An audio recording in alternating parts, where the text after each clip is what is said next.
할렐루야. 아멘. 오늘도 하나님의 크신 은혜와 또 기도 응답이 있는 우리 복된 시간 되기를 주님의 이름으로 축복합니다.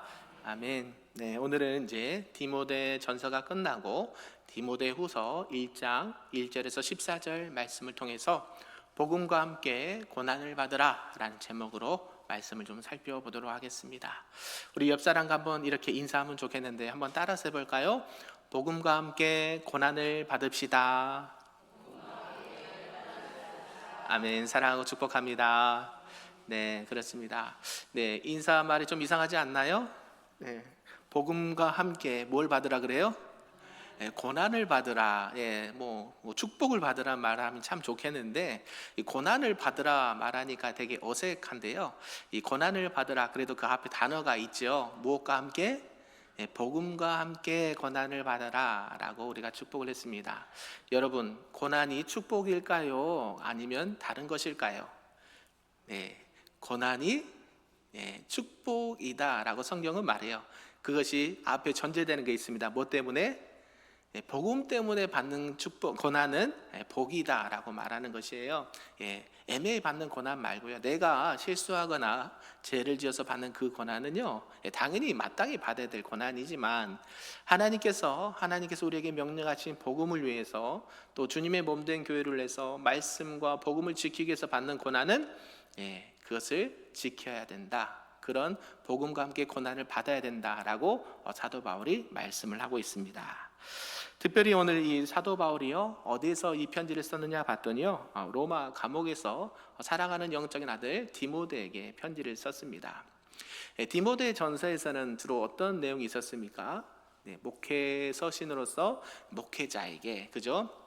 너가 에베소 교회를 이렇게 관리하고 운영하고 목회를 하는데 따르는 여러 가지 상황들을 이해하고 너가 어떻게 목회를 해야 된다, 이런 말씀에 좀 집중이 돼 있었다라고 한다면, 이제는 개인적인 목회자 자신에게, 디모데에게 너가 어떠한 마음을 가지고 어떠한 자세를 가지고 사역에 임해야 되는지를 말씀을 하고 있다라는 것이죠.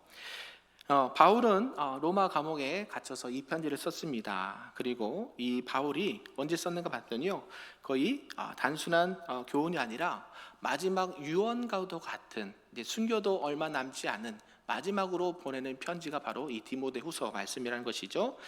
그래서 그는 순교를 곧 앞두고 있는 상황이었고요, 또 이런 상황에서 바울이 디모데에게 오늘 이처럼 편지를 써서 권면하고 있다라는 것이죠.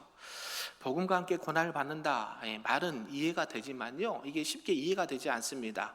머리로 이해는 되지만 가슴까지 오는 것은 시간이 좀 걸리는 것 같아요. 그만큼 이 말의 무게가 가볍지 않다라는 것을 우리에게 말씀하고 있습니다. 사도 바울은요, 이 자신의 삶과 또 사역을 보면서 이 복음을 위해서 고난받는 것이 얼마나 가치 있고 얼마나 소중한지를 이 디모데에게 알려주고 싶었던 거예요. 그러면서 오늘 말씀을 이렇게 전하고 있습니다. 당시에 디모데는요, 바울의 영적인 아들이었습니다. 그는 외조모 로이스와 어머니 유니게는 믿음의 사람이었고, 디모데는 어려서부터 성경을 알았던 인물이었습니다. 그러니까 우리가 보통 그 자녀들의 신앙은 보통 누구를 따라가냐면요, 엄마를 따라갈까요? 아버지를 따라갈까요? 네, 어머니 아버지 다 따라가는데 주로 일반적으로는 어머니의 신앙을 따라갑니다. 그래서 이 유대인들은 그래서 어머니가 임신하게 되면 태교를 해요. 어려서부터 뱃속에서부터 하나님의 말씀을 읽고 또 아이에게 이 성경 말씀이 외워지도록 그 태교를 하는 것이거든요. 그러면서 그들이 자라나면서 이제 신앙생활을 하는데 어머니가 주축적인 이 역할을 한다라는 것이죠. 디모데도 마찬가지예요. 외할머니와 어머니를 통해서 어려서부터 성경을 배우고 말씀을 듣고 자랐던 그런 인물이었습니다. 그런데 그는요, 이제 성격이 온유하고요, 내성적인 사람이었습니다. 그런데 바울은 이런 디모데에게 뭔가 좀 이 담대함을 심어주고 싶었다라는 것을 알 수가 있죠. 그래서 하나님이 우리에게 주신 것은 두려워하는 마음이 아니다, 그리고 오직 능력과 사랑과 절제하는 마음이다 라고 이렇게 강하게 말씀하고 있다라는 것이죠. 여러분, 복음을 믿는다는 것, 예수님을 믿는다는 것은 단순히 교회만 다닌다라고 할 수는 없는 것입니다.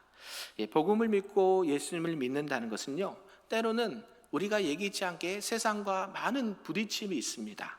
그래서 이 세상에서 예수님 때문에, 복음 때문에 내가 감수해야 되는 일들이 일어난다라는 것이죠. 때로는 외로움을 견뎌야 합니다. 또 때로는 내가 손해를 감수도 해야 됩니다. 때로는 억울한 누명을 쓸 수도 있습니다. 이게 무엇 때문에 받는 고난일까요? 바로 복음 때문에, 우리 예수님 때문에 받는 고난이라고 할 수가 있죠. 그래서 이 바울은요, 이 고난을 통해서 복음이 더 선명하게 드러나게 된다, 그 가치가 중요하다라는 것을 말씀하고 있습니다. 혹시나 저와 여러분들 중에 교회 다니는 것 때문에, 예수님 믿는 것 때문에, 또 복음 때문에 고난 받으신 분이 계십니까? 그러면 그것이 나에게 큰 도움이 되고 유익이 되는 줄로 믿습니다. 그래서 우리가 혹시나, 지금은 좀 덜하는 것 같아요. 예전에는 이제 신학교 오면 그런 분들이 계세요. 부모님이 극구 반대해서 오신 분들. 학생들 중에 보면 엄마 아빠는 다른 대학교를 가고 다른 대학원을 가라고 하는데, 저는 하나님이 너무 좋아서, 복음을 전하는 그 은혜가 좋아서 신학교에 왔습니다 한 분들이 계시거든요. 그러면 그분들에게는 어떤 일이 벌어지냐면, 이제 우리가 같이 이렇게 그룹지어서 이야기를 나누고 기도 제목을 나누잖아요. 그러면 어떤 일이 있냐면 모든 지원이 중단됩니다. 학비에서부터 생활비에서부터 용돈까지 다 중단이 돼요. 그래, 너가 하고 싶은 거 마음대로 해봐라. 그러면서 어때요? 신학교에 와요. 그러면 그들의 기도와 평안하게 어머니 아버지가 서포트 다 해주고 용돈 챙겨주고 도서비 대주는 그분하고 내 신앙이 어떨까요? 간절함이 다르죠. 똑같을 수가 없습니다. 왜요? 자기는 죽기 살기로 지금 신학교 와서 복음을 배우기 위해서, 말씀을 배우기 위해서 왔는데요. 그렇지 않는 분들과는, 물론 그분들도 열심히로 하지만은 그 마음의 간절함과 기대함은 하늘과 땅 차이가 나는 거예요. 왜요? 그만큼 이 복음을 위해서 내가 헌신하고 하나님의 나라를 위해서 산다는 것이 쉬운 일일까요? 쉽지 않은 일일까요? 쉽지 않아요.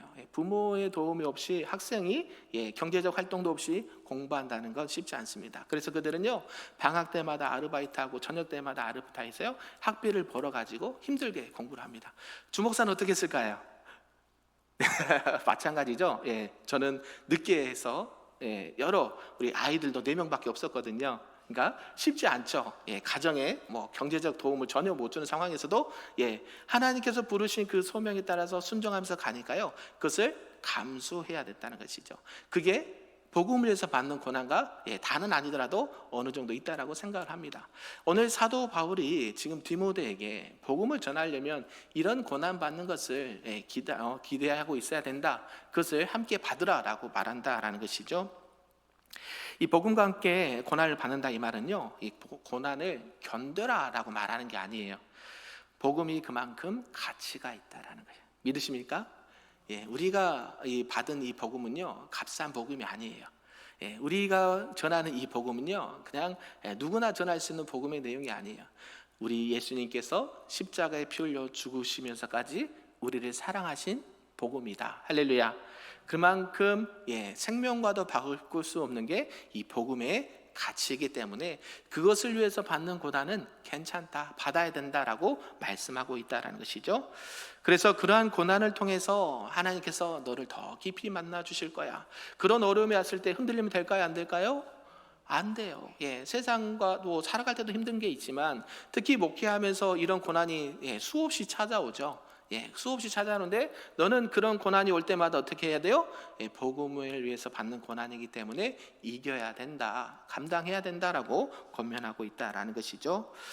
오늘 이 말씀을 통해서 우리 모두에게 이 복음의 가치와 고난 속에서도 흔들리지 않는 믿음을 회복할 수 있는 우리 금빛교회 모든 성도님들 되시기를 주님의 이름으로 축복합니다. 오늘 이런 내용을 통해서 우리에게 주신 말씀 몇 가지로 좀 보도록 하겠습니다. 그 첫 번째는요, 복음은 하나님께서 우리에게 주신 거룩한 부르심이다 라는 말씀인데요, 우리 1절과 2절 말씀을 함께 읽어보겠습니다. 시작.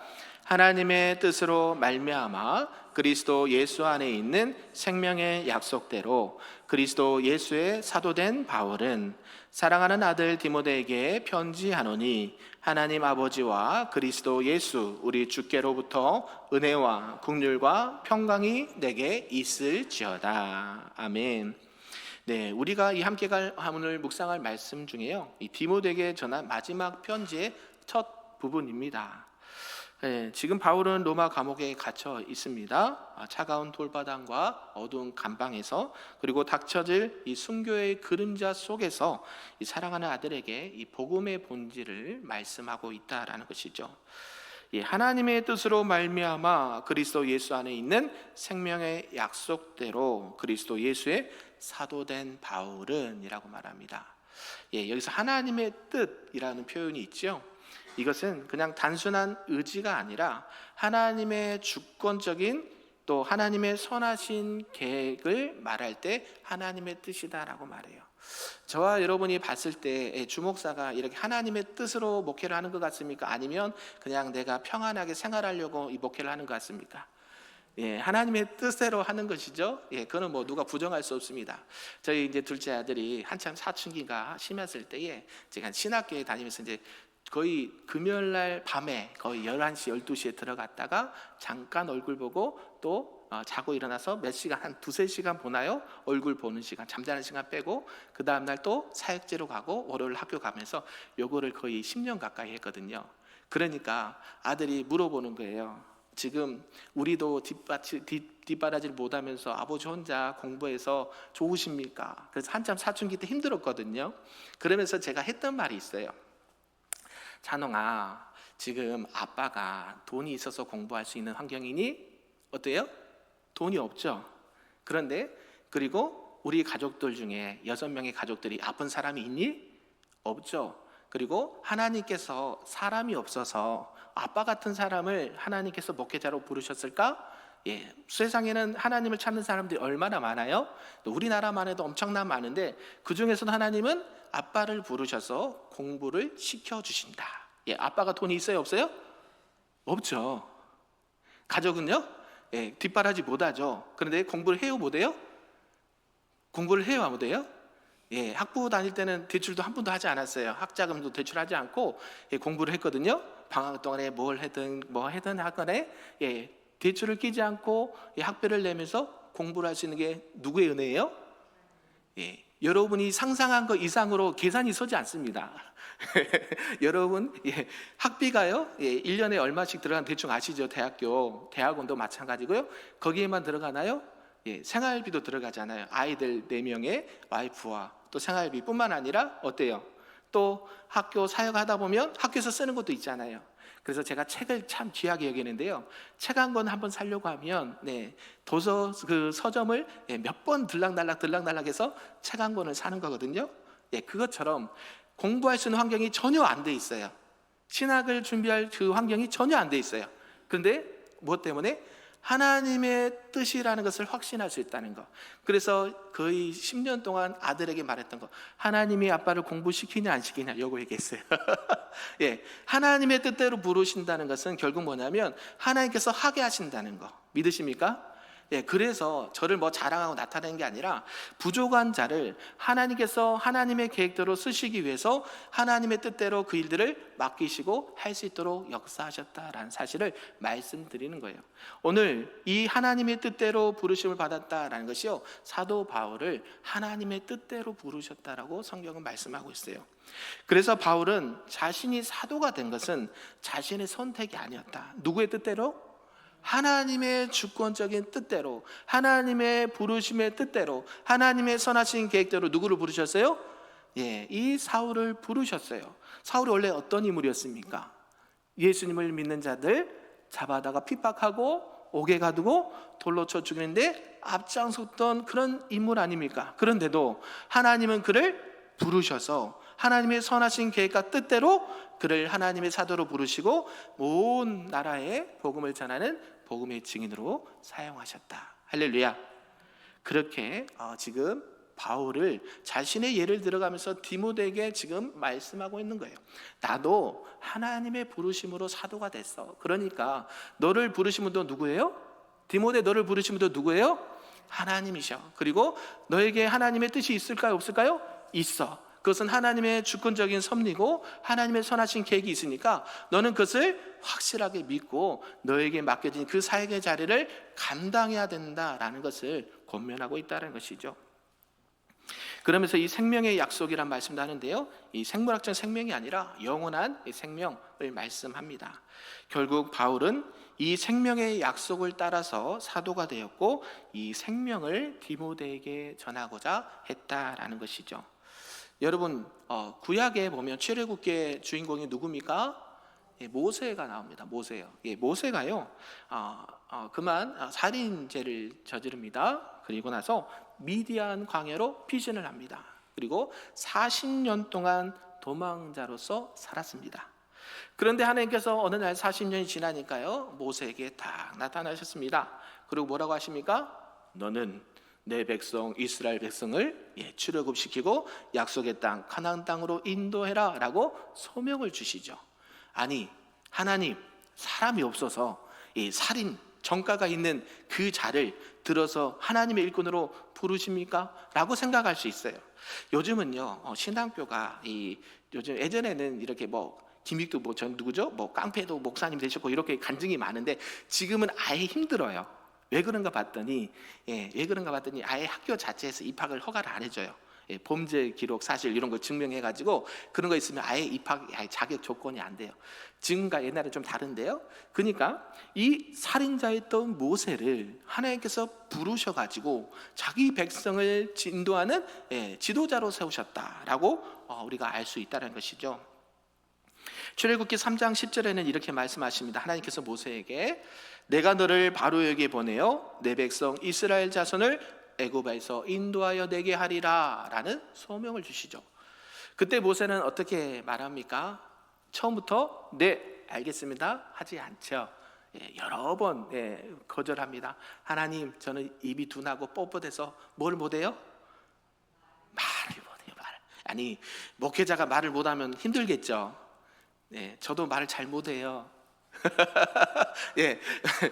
믿어주시길 바랍니다. 원래 말 잘했던 사람이 앞에 증인이 저기 뒤에 앉아있잖아요. 원래 말 많이 하는 사람이 아니에요. 그런데 복음을 전하려고 하니 들어야 그들이 하나님 말씀 믿게 되잖아요. 그러니까 어때요? 계속 하나님 앞에 변명하고 핑계댔던 그 모세에게요, 내가 준비해 놓은 사람이다. 누구요? 말 잘하는 아론을 붙여놨으니까 걱정하지 말고 너는 그 말씀에 순종만 하라고 권면했다라는 것이죠. 그러면서 하나님이 내가 너와 함께 하겠다라고 약속을 주십니다. 이처럼 하나님의 부르심에는요, 우리의 능력이 아니라 하나님의 선하신 뜻과 하나님께서 동행하시는 은혜가 있다라는 것을 말씀하고 있습니다. 당시에 디모데는요, 영적인 아들이었지만 성격이 온유하고 내성적인 부분이 있어서 바울이 이 디모데에게 더 강력하게 이 하나님의 섭리와 하나님의 뜻을 피력하고 있었다라는 것이죠. 그러면서 7절에 이렇게 말씀하는데, 우리 7절 말씀을 우리 화면을 보면서 한번 읽어볼까요? 시작. 하나님이 우리에게 마음이 아니요 오직 능력과 사랑과 절제하는 마음이니. 아멘. 여기서 이제 하나님께서 우리에게 주신 마음이 있다. 두려워하면 된다, 안 된다? 안 된다. 두려워하는 마음, 이것은요 단순한 공포가 아니라 소극적이고 위축적인 태도를 의미한다는 거예요. 내가 그냥 무서워서 그것을 피하는 게 아니라 나 같은 사람이 뭘 해, 이런 부분도 있죠. 소극적이고 뭔가 또 일이 주어지면 내가 앞장서서 하지 못하고 저는 못해요 막 손살해치는 거, 이렇게 하지 말라는 것이죠. 두려워하는 마음이 아니다. 하나님은 너에게 능력을 주셔서 그러한 마음으로 너를 부르신 게 아니야. 그래서 하나님 그런 마음을 주신 분이 아니야 라는 것을 말씀하고 있고요. 또 능력과 사랑과 절제 이렇게 말씀하는데요, 두나미스, 다이나마이트의 어원이죠. 두나미스, 능력과 아가페, 사랑, 조건 없는 사랑과 소프로니스모스라는 이 절제가 있어야 돼요. 하나님이 주시는 마음은 뭐냐면 하나님의 능력과 사랑과 절제하는 마음으로 너를 부르셨으니까 두려워하지 말고 그 일을 복음을 위해서 감당해야 된다라고 권면하고 있다는 것이죠. 사랑하는 성도 여러분, 하나님께서 우리에게 주신 마음은요 두려움이 아닙니다. 능력과 사랑과 절제입니다. 그래서 저와 여러분들이 하나님 앞에 소명을 감당할 때에, 하나님의 일을 감당할 때에, 하나님 저 같은 사람이 무엇을 하겠습니까? 이렇게 하지 마시고 적극적으로 하나님이 나의 능력이 되십니다. 하나님이 나의 사랑이 되십니다. 나의 절제의 근원이 되십니다. 하나님 앞에 두려워하는 마음이 아니라 담대한 마음으로 우리에게 맡겨진 이 복음의 사명을 잘 감당할 수 있도록 인도하옵소서. 아멘. 우리 큰빛교회가 그런 복음의 능력자들이 다 되시기를 주님의 이름으로 축복합니다. 아멘. 두 번째는요, 복음을 위해 고난 받는 것을 부끄러워하지 말아라 라는 말씀입니다. 우리 8절과 9절 말씀인데요, 함께 읽어보겠습니다. 시작. 그러므로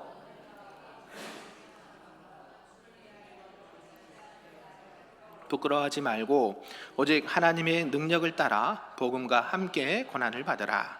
하나님이 우리를 구원하사 거룩하신 소명으로 부르심은 우리의 행위대로 하심이 아니요 오직 자기의 뜻과 영원 전부터 그리스도 예수 안에서 우리에게 주신 은혜대로 하심이라. 아멘.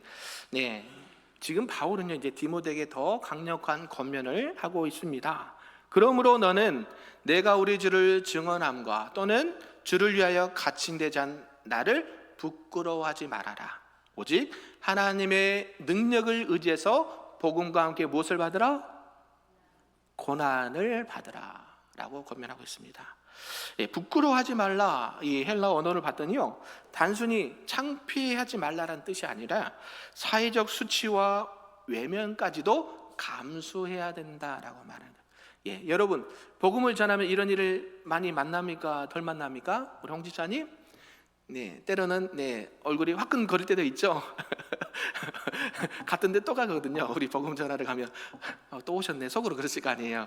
어느 미용실, 저기 우리 태신자 있는 어느 미용실 가면 아유 저분 또 오셨네. 또 교회 오라고 하는 거, 그거 느낄까요? 못 느낄까요? 100% 느끼죠. 왜 오는지 알거든요. 뭐 맛있는 거 주러 온 게 아니에요. 복음을 전하러 오고 우리 교회 나갑시다 요 얘기하러 온지 뻔히 알거든요. 그래도 어때요? 알면서도 또 놓고 하죠. 마찬가지. 이 복음을 전하는 건요 부끄러워하지 말라는 거예요. 우리가 그들에게 아쉬워서 가는 게 아니에요. 여러분 복음 전할 때 담대하게 전하시길 바랍니다. 우리가 막 아유 제발 한 번만 아니에요. 우리는 하나님 앞에 담대함으로 복음을 전하시길 바랍니다. 예전에 이 배영만 집사님이 계세요. 개그맨, 그죠? 그분이 이제 병원에 입원했을 때 간증을 들었는데요. 한 목사님이 병원에서 노크를 하시면서 복음을 전하십니다. 병원 전도죠. 그래서 내가 딱 3번만 복음을 전하겠습니다. 예수님 믿고 구원 받으십시오. 그럴 분 계십니까? 그러니까 아무도 손을 들지 않죠. 환자분들. 이제 2번 남았습니다. 그리고 2번째. 마지막 3번째 그렇게 똑같이 복음을 외쳤는데 이 배영만 집사가 되게 이상하잖아요. 아니 지금 내가 나한테 지금 사정해도 교회 갈까 말까, 하나님 믿을까 말까 하는데 딱 3번만 얘기하고 아쉬운 사람 누구란 걸 계속 강조하고 있어요. 그 복음을 듣지 않고 하나님을 영접하지 않는 그 책임이 본인에게 생기는 것을 얘기하고 있잖아요. 마찬가지예요. 우리가 복음을 전할 때에 여러분이 막 뭔가 해달라고 부탁하는 게 아니에요. 복음은요 담대하게 전파하는 겁니다. 선포하는 거예요. 믿으십니까? 설교도요. 우리가 설교의 여러 가지 부분에 있어서 뭐 설명하는 것도 이해하는 것도 있지만 캐리그마, 선포가 있어요. 그래서 하나님께서 천지를 창조하실 때 뭐라고 처음에 선포하십니까? 빛이 있어 줄래? 이거 아니에요. 예수님 믿어 주실래요? 아니에요. 여러분이 복음을 전할 때에 복음으로 부끄러워하지 않는다는 것은 담대하게 복음을 전하시는 거예요. 그래서 그것을 받아들일 분들, 준비된 영혼들이죠. 그래서 우리가 늘 기도하면서 나가는 건 뭐냐면 하나님 오늘도 복음을 전하는 그 현장에서 준비된 영혼들, 하나님을 아버지로 믿는 자로서 준비된 영혼들 만나게 해 주옵소서 기도하고 나가는 거거든요. 아멘. 복음을 받아들이지 않는 사람들 벌써 표정부터 딱 쎄합니다. 그죠? 그런 분들에게 아쉬워할 필요 있어요, 없어요? 우리 오 집사님 그럴 필요가 없어요. 아유 한 번만 교회 와주세요 할 필요 없어요. 우리는 성경 말씀대로 전하시면 하면 돼요. 그러면 누가 열매 맺게 하셔요? 하나님이 열매 맺게 하십니다. 지금 바울이 복음을 전하고 이 복음의 사명을 감당할 때에 부끄러워하는 마음이 아니라 담대함으로 하라고 권면하고 있다는 것이죠. 그래서 이것은 내가 수치를 또 외면을 받을 수 있는 것을 감수하면서 담대하게 하라라는 것이죠. 당시에 로마 사회에서요 이 복음은요 밀어난 것으로 통했습니다. 그래서 우리가 전도에 무엇으로 인해서 복음을 전한다 그래요? 전도에 성경에 보면 미련한 것이라고 표현해요. 여러분이 뭐 머리가 미련해서 그런 얘기가 아니에요. 일부러 하나님께서는 이 전도를 통해서 일을 하시는데, 이 전도의 미련한 것을 통해서 왜 그래요? 로마 시대의 복음은 미련한 것으로 생각을 했기 때문에 그래요. 십자가는 가장 수치스러운 형벌이었습니다. 예수님이 어디에 죽으셨어요? 십자가상에서 죽으셨는데, 가장 율법에 저주받은 사람이라고 생각하는 그 예수를 지금 너희들이 전하는 건 부끄러운 줄 알아라. 로마 사람들, 세상 사람들은 그렇게 생각을 하는데, 우리는 그것이 복음의 핵심입니다. 아멘이십니까? 그래서 예수 그리스도가 하나님의 아들로 이 땅에 인간의 몸을 입고 오셔서 십자가에 피 흘려 죽으심으로 말미암아 누구의 죄를 사셨어요? 저와 여러분의 죄를 사시고 온 인류를 구원하셨습니다. 할렐루야. 이게 복음의 핵심이잖아요.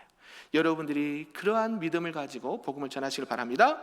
그래서 이러한 십자가가 가장 수치스러운 형벌이었지만 바울은 그런 복음을 위해서 자신이 갇힌 것을 부끄러워하면 된다 안 된다? 안 된다라고 디모데에게 권면하고 있다는 것이죠. 우리가 잘 알듯이 바울은요, 복음을 전하면서 수차례 감옥에 갇히기도 했습니다. 매를 태장이죠. 39대를 무진장 많이 맞았습니다. 여러분, 우리 주일날 오후에도 김동희 목사님 잠깐 설명했죠. 우리 패션 오브 크라이스트인가요? 그 영화에 보면 채찍을 맞는데요, 그냥 채찍이 아니죠. 뭐 뼈 조각, 유리 이런 쇠 조각이 있어서 때릴 때마다 살점이 떨어져 나가는 그런 매를 39대 맞아요. 그러니까 한 대 맞으면 우리 그냥 회초리 가지고 엉덩이 그냥 우리 빠따라 그러죠, 애들에. 그거 그 정도 맞는 수준이 아니에요. 그런 매를 39대 태장을 맞은 그거를 수없이 많이 맞았고요. 돌에 맞아 죽을 뻔했고, 또 물에 이어 여러 가지 강도 위협들을 많이 당했어요.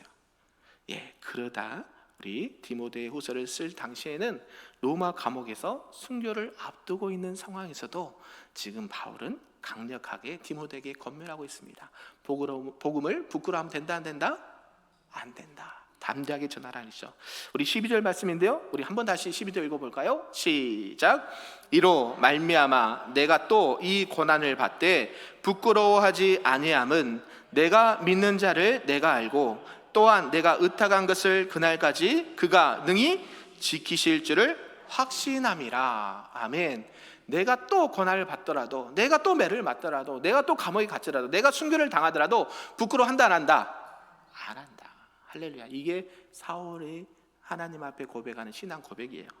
그래서 이 확신함이라는 말은요, 깊은 신뢰와 흔들림이 없는 확신을 말한다는 것이에요.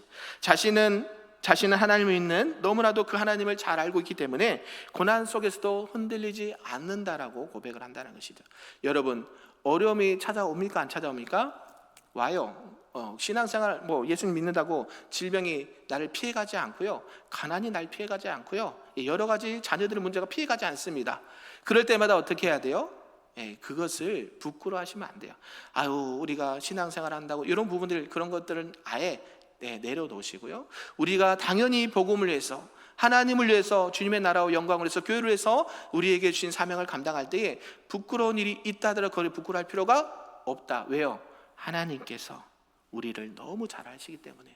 너가 정말 나 때문에 고난을 받는구나. 의를 위하여 핍박받는 자 뭐가 있다 그랬어요? 성경에는요, 복이 있나니. 하나님께서는요, 산상수훈을 통해서도 계속 말씀하셨잖아요. 하나님의 나라를 위해서 핍박받고 고난받는 것은요, 복이 있다라고 말해요. 바울은 그것을 확신했다. 그 누가 말해도 그 확신과 믿음은 흔들리지 않았다라는 것이에요. 사랑하는 성도 여러분, 혹시 교회 다니신다고 또 복음 때문에 외면당하시거나 어려움을 당하신 적이 있습니까? 내가 믿음을 지키려고, 신앙을 지키려고 손해보신 적이 있습니까? 그런 우리에게 바울은 말합니다. 복음을 위해 고난받는 것을 부끄러워하지 마십시오. 하나님은 그 고난을 기억하시고 그날을 기억하시고 지켜주실 줄로 믿습니다. 아멘. 저와 여러분이 주님 때문에 받는 그 고난, 또 신앙 때문에 받는 그 어려움들을 우리 주님께서는 다 기억하시고 하나님의 은혜로 채워주실 줄로 믿습니다. 아멘. 우리가 사도행전 7장에 보면요, 스데반 집사가 나옵니다. 이 스데반 집사가요, 복음을 얼마나 잘 전했는지요, 사람들이 난리가 났습니다.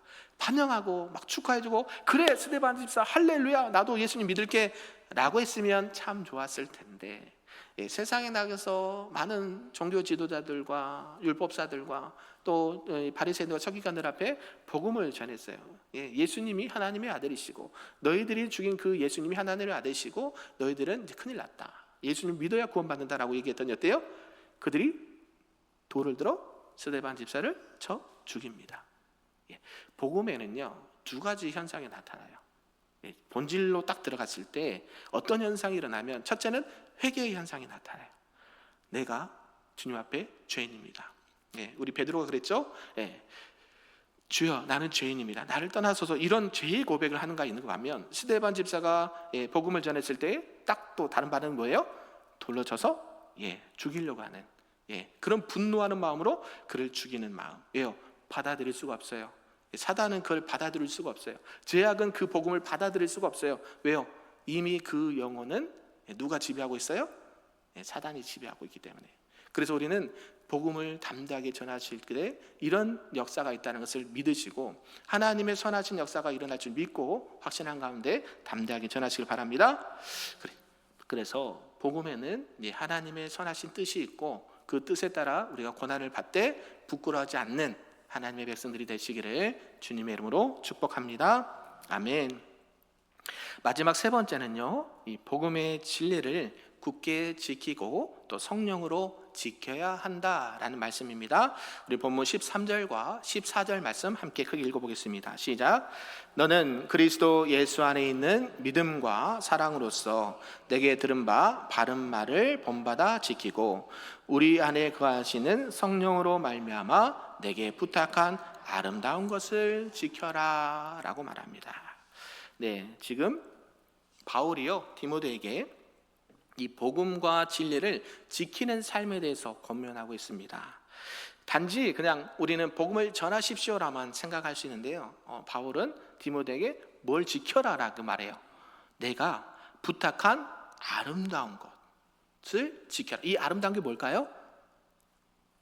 두 글자, 복음이에요. 할렐루야. 지금 우리는 복음을 전한다라고만 했잖아요. 복음을 전할 때에, 현장에서 복음을 전할 때 전한다 그랬잖아요. 근데 거기서 같이 병행되는 게 하나 있어요. 뭐냐면, 우리가 신앙생활하거나 복음을 전하거나 사역을 감당할 때에 지켜야 될 게 있다라는 거 말이에요. 여러분, 왜 찬양대를 하십니까? 우리 찬양대 지휘자님. 하나님을 영화롭게 하고 영광 돌리고, 그것도 있어요. 그런데 복음을 전하는 것과 지키는 게 같이 들어가 있어요. 우리가 왜 교회 청소하고 봉사하죠? 요거 들어가 있어야 돼요. 이게 빠지면 자기 의가 드러나요, 교회 안에. 그래서 우리가 복음을 전하게 단순히 복음을 전한다 요것뿐만 아니라 복음을 지킨다는 의미도 같이 들어가 있는 거예요. 왜요? 교회의 본질은 우리가 뭐 찬양을 해서 하나님 앞에 영광, 하나님은요, 잘 이해하시길 바랍니다. 영광 그 자체세요. 하나님은 우리가 영광 올려드립니다 해서 영광 받으신 분도 맞지만, 하나님은 그냥 글로리 그 영광 자체세요. 우리가 뭐 해서 영광 받으시고 안 하면 안 받고가 아니라 하나님은 그 영광 자체이시기 때문에 우리에게는 복음을 주셨는데 그 복음을 지킬 때에 하나님이 영광을 받으세요. 할렐루야. 그래서요, 지금 이 복음을 전하라고만 하지 않고 지켜야 된다라고 말하고 있어요. 왜냐하면요, 이 복음은요, 시대마다 공격을 받습니다. 그리고 왜곡되기도 합니다. 그러니까 흔들릴 수 있는 여지가 너무 많아요. 오늘날 우리가 이단들 뭐 말하지 않아도 너무 잘하지 않습니까? 복음을요, 왜곡해요. 뭐 통일교, 뭐 신천지 할 것 없이요, 뭐 안산홍 할 것 없이 이 복음을 왜곡하는 것이죠. 잘못된 성경 해석을 가지고 자기들이 유리한 대로 해석해서 적용을 하는 거죠. 그러면서 많은 사람들을 유혹해서 많은 재산을 탕진하게 하고 그들이 호화호식을 누리면서 살아가는 이런 안타까운 현상들이 일어나요. 그래서 우리가 복음을 전하는 거 매우 중요합니다. 복음을 전해서 구원시키는 거 참 중요해요. 그런데 우리가 신앙생활할 때 뭘 지켜야 되냐면 복음을 지키셔야 돼요. 할렐루야. 내 안에 예수 그리스도의 십자가를 지키셔야 된다고요. 왜 내가 신앙생활 하는지, 왜 내가 복음을 전하는지, 내가 왜 교회에서 봉사를 하는지, 사명을 직분을 감당하는지를 분명하게 아셔야 돼요. 그래야 우리에게 건강한 신앙이 자라게 돼요. 할렐루야. 복음은요, 전하는 것뿐만 아니라 지키셔야 되는 사명이 있다라는 것이죠.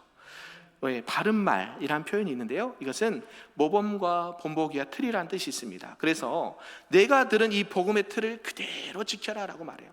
우리 이제 피택 자격 이번 다음 주 이제 끝나잖아요. 그래서 이 교리 교육을 좀 많이 했습니다. 구원론에 대해서 여러 가지를 얘기하면서 뭐 교회론도 얘기하고 뭐 성령론도 얘기하고 여러 가지 뭐 종말론도 얘기 찰싹찰싹 다 들어가 있어요.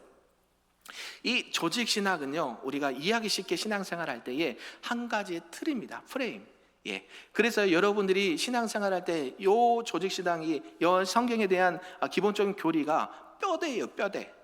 그래서 여러분이 신앙생활 할 때 주목사가 여러 번 얘기하는 게 여러분들이 그냥 흘려 듣든 기억을 못 하든 그럴 수 있지만 계속 반복해서 그 말씀을 전하는 이유가 뭐냐면 여러분들이 신앙생활 다 근본적인 본질의 뼈대 안에 딱 여러분 신앙생활해야 다른 것이 못 들어와요. 여러분 그걸 경험하실 수 있어요. 예전에 저희가 같이 이제 학부 때 졸업했던 그 전도사님이 이제 우리 다른 교단에 가서 공부를 하신 적이 있어요. 그러니까 우리가 이제 개혁주의를 따르면서 또 우리 총신 쪽에서 이런 공부를 하시는데, 그분은 이제 또 타교단에 가서 공부를 하겠다라고, 나는 이제 합동이 싫어요. 그리고 타교단에 가서 공부를 하셨어요. 신대원에 가서. 그러면서 얼마 있다가 이제 그분이 한 고백이에요. 제가 이제 형님, 나이가 많으니까 형님이라고 불렀거든요. 같이 공부를 했어도 형님, 제가 여기 와서 보니까 내가 이제서야 깨닫는 게 있습니다. 그러고 뭘 깨닫는데, 그런데 내가 개혁주의였다는 것을 그때 깨달았다는 거예요. 잘 들으셔야 돼요.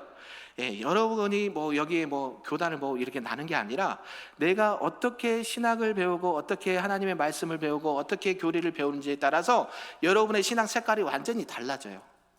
그래서 내가 왜 이 중요한 이 말씀이 하나님의 말씀, 정확무한 하나님의 말씀, 성경의 영감설과 함께 무호성을 주장하는 이 개혁주의 신앙을 우리가 따라가야 되는지를 그때 알았다라고 해요. 근데 그분이요, 어떤 일이 있었냐면 진짜 방학을 많이 했어요. 거의 지금 내가 학부 졸업한 지 10년이 넘었잖아요. 이제사 합동 측에 편입이 돼서 이번에 목사 안수를 받아요. 그만큼 중요해요. 자기는 이게 싫어서 나가는데 나가보니 세상은 더하더라. 여러분이 우리 큰빛교회에서 말씀 듣고 훈련받고 교육받는 게 작은 게 아니에요. 여러분 피택자 교육 20분 30분 했지만 어때요? 그게 매우 중요한 말씀이에요. 아멘. 복음은요, 지켜야 되는 거, 지켜야 되는 거. 여러분들이 왜 합동측이 최고다, 뭐 최고다, 아니 그 얘기 아니라 성경 말씀에 근거해서 여러분들에게 있는 그대로 전하는 것을 받아들이셔야 돼요. 그래야 이단이 들어오면 분별해야 합니다. 저분이 말씀하시는데 이상하거든요. 우리 금요일 때 한 분이 이렇게 오신 분이 계세요. 근데 그분이 약간 영이 다르다고 우리 표현할게요. 그분이 신앙이 없다가 아니라 참 좋으신 분인데 정립이 안 돼 있어요. 그러니까 다른 사람들이 영적으로 데미지를 받는 거예요. 그분이 바른 성경관과 신앙으로 신앙생활을 했다면 그렇지 않아요. 그런데 다부지에서 오신 분들은 우리는 바로 알거든요. 그래서 절제시키고 따로 그분에게 권면의 말씀을 드려서 못 오시게 됐죠. 여러분은 아시는지 모르는지 모르겠어요. 이런 일도 있어요, 교회 안에. 그러니까 여러분들이 복음을 지킨다는 것은 그냥 쉬운 게 아니에요. 여러분들이 말씀을 가지고 늘 묵상하지 않으면 내가 분별하지 못해요. 오늘 기도하셨잖아요. 하나님의 말씀을 할 때 분별할 수 있도록 해달라고 하는 게 이게 그냥 되는 게 아니라는 거. 오늘 디모데에게 사도 바울이 권면하고 있는 게 이거예요. 복음을 전하는 것도 중요하지만 복음을 지켜라. 너 세상에 많은 이단들과 우상과 많은 잘못된 사상과 철학들이 얼마나 많은데, 세상의 소리가 얼마나 많은데 너가 사명을 감당할 때에 복음을 전하는 것뿐만 아니라 지켜라. 그리고 그 말씀대로 사역을 감당해라라고 말씀하고 있다는 것이죠. 사랑하는 성도 여러분, 오늘 말씀을 좀 정리하겠습니다. 오늘 복음과 함께 고난을 받으라 라는 제목으로 말씀을 전했습니다. 고난받는 거 두려워하지 마시고요, 우리 하나님께서 나와 함께 하신다는 사실을 믿고 오늘도 우리에게 주신 사명, 복음을 전하는 일, 하나님의 나라를 확장하는 일에 귀하게 쓰임받는 우리 금빛교회 모든 성도님들 되시기를 주님의 이름으로 축복합니다. 아멘. 기도합니다.